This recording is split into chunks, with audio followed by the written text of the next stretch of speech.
ভরাট হতে হতে অস্তিত্ব সংকটে পড়া খাল পুনর্খনন শুরু হয়েছে বান্দরবানের নাইক্ষ্যংছড়িতে। দীর্ঘদিনের দাবি পূরণ হওয়ায় আশার আলো দেখছেন স্থানীয়রা।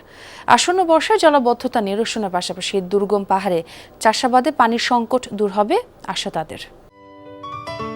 সিলন টি রপ্তানিতে শীর্ষে।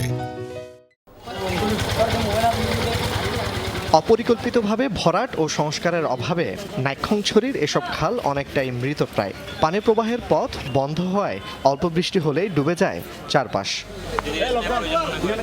অবশেষে দুর্যোগ ব্যবস্থাপনা ও ত্রাণ মন্ত্রণালয়ের অধীনে কর্মসংস্থান কর্মসূচির আওতায় নাইক্ষ্যংছড়ি সদর খালের 2.5 কিলোমিটার এবং সোনাইছড়ি ইউনিয়নের জারুলিয়া খালের 2.5 কিলোমিটার খাল পুনঃখনন শুরু হয়েছে। এই কার্যক্রম উদ্বোধন করেন স্থানীয় সংসদ সদস্য। এই প্রজেক্টটা যাতে টোটালি প্রজেক্টটা পানির ধারা অব্যাহত রাখার প্রেক্ষাপটে এবং সেভাবে যেন আসে সেটা ব্যাপারে কন্টিনিউশন থাকবে। প্রতি বছর পাহাড়ি ঢলে ক্ষতিগ্রস্ত হতো বিস্তীর্ণ জনপদ। পুনঃখনন হওয়ায় আসন্ন বন্যা ও জলাবদ্ধতার মাত্রা কমবে বলে আশা স্থানীয়দের।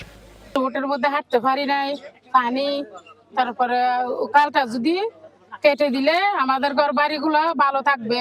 এখন বর্ষাকাল আইলে পানিতে চলে যাইবে গো, এখন মানছি আর কষ্ট না পাইব।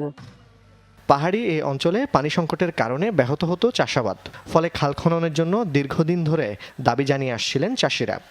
আমাদের এখানে যারা চাষ করে চাষের জমির জন্য ভালো হবে। খাল খনন না হলে মানুষ বর্ষার সিজনে অনেক কষ্ট পায় এবং চাষাবাদ নষ্ট হয়। প্রকল্পে ব্যয় ধরা হয়েছে 2 কোটি 22 লাখ টাকা। খনন কাজে নিয়োজিত আছে 259 জন শ্রমিক। জুবাইর ইবনে শাহাদাত, যমুনা নিউজ।